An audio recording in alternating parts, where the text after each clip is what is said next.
Welcome to the Real News Network. I'm Paul Jay in New York City. Today on the market here in New York, things are rather skittish. People looking at the crisis in Dubai, wondering if this is an indication of another unraveling. Some people say just another blip, but one thing or another, it doesn't take much to get people scared these days.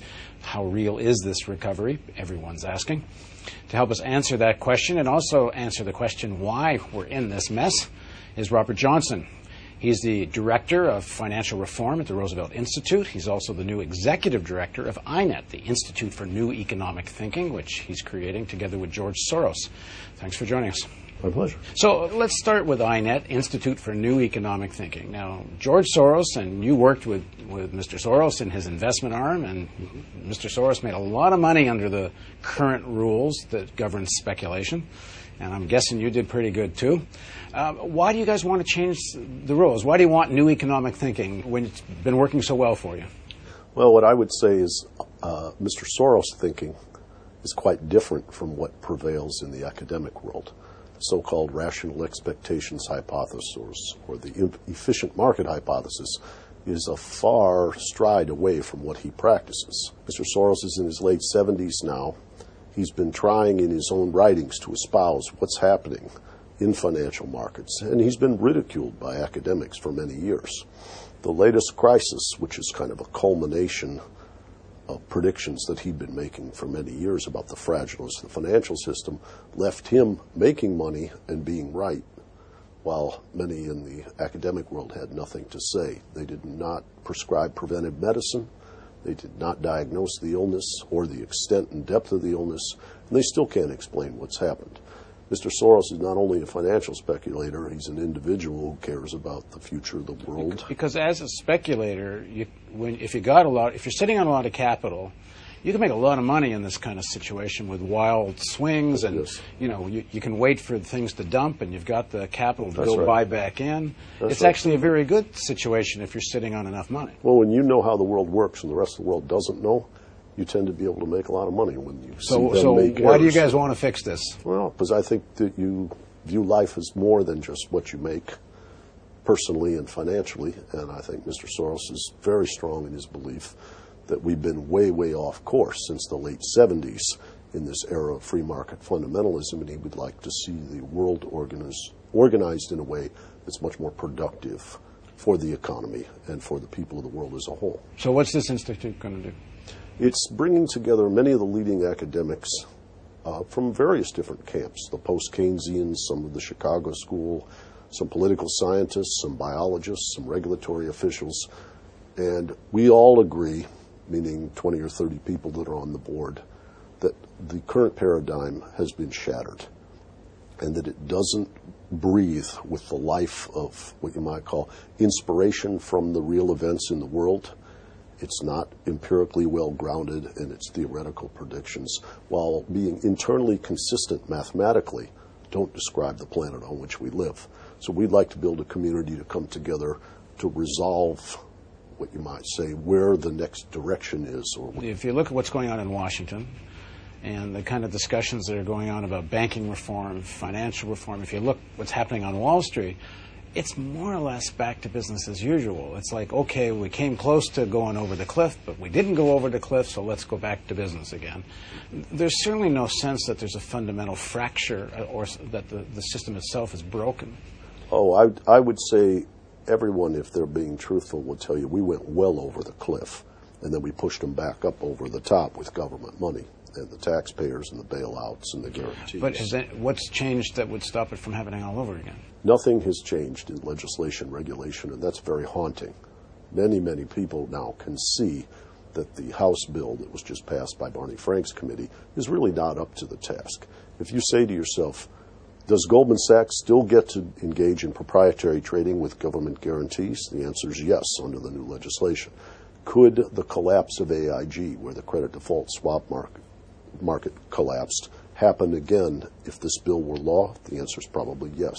Will the next Treasury Secretary, like Henry Paulson was last fall, be able, under new legislation, to engage in crony capitalism, where he can hand out bailouts at his discretion, or does he have to follow rules? The current House bill does not make them follow strict rules that would penalize the bankers. I don't think that this is as much a failing of intellect as it is a failure of will, given the role of money in politics and given the power of the financial sector's money in lobbying. If anything's changed, the banking sector now knows that public opinion has been prepared for this precedent or idea that they are too big to fail. And President Obama made this speech, and we're not doing this for Wall Street, we're bailing them out for Main Street. The concept is there now. So what's to lose if you do it all over again? Well, obviously this too big to fail and bail out, followed by a recovery of Wall Street and their bonuses and not the real economy, is very difficult to digest. The idea of the free market, what you might call the era of Alan Greenspan, has come to a crashing close. And whether or not the elites want to pretend that it's not over or we can go back to business as usual, the public's not buying it. You can see it in the polls. You can see Mr. Obama. President Obama is being forced to come out and castigate people who were his big fundraisers in his presidential election campaign, because the public opinion polls are saying, you're not doing enough. It's not strong enough. It's not up to the task. Let's dig into that a little bit. It's not that well known. I mean, people that follow campaign financing know, but it's not that talked about. Just the extent to which Wall Street was one of the early financiers of President Obama, and over the other candidates, including over New York Senator Clinton. That's right. To what extent is that playing a role? Well, it was a fascinating thing. As you know, Tom Ferguson, who you've talked to, has done very detailed studies. And when Obama was 20 points behind Hillary Clinton, he was matching her dollar for dollar in 2007 among Wall Street fundraisers. So they obviously saw some promise in him.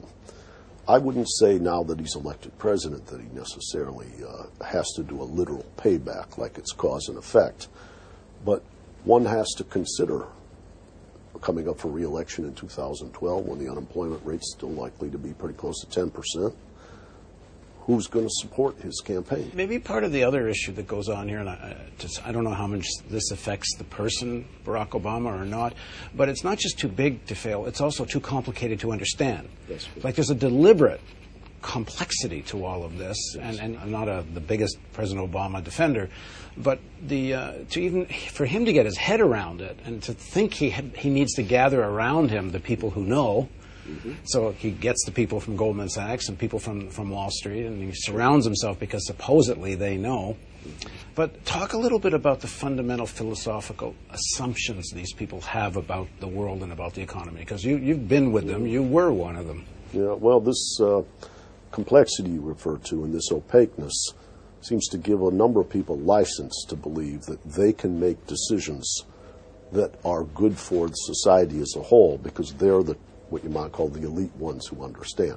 The problem is, what is it Upton Sinclair used to say, that the ability of someone to not understand is highly correlated with where their paycheck comes from and the need to not understand in order to collect that paycheck. Well, I think there are an awful lot of people who get confused between their own personal well-being and the well-being of society. So the circle that's drawn into this elite, what the Treasury Secretary often calls the adults, tend to take care of themselves, and they've left 90-some% of the population behind the door in this I guess it's the kings used to believe what's good for the king is good for the kingdom, and was for a time what's good for General Motors was good for the society. We just now have an S instead of an M in there, GS for Goldman Sachs. In the next segment of our interview, let's talk about how this all works. What are the mechanics of this? Because it's for people that aren't able to follow this, it seems so mysterious, and we're left with this idea that we need all of the derivatives trading, we need all these layers and layers of financial complication, or somehow Main Street won't work because I won't be able to get a house loan and small business won't be able to get a loan, and without financial shenanigans on Wall Street, society will get paralyzed. That's what we've been told, so let's find out whether you think that's true or not. So please join us for the next segment of our interview with Robert Johnson.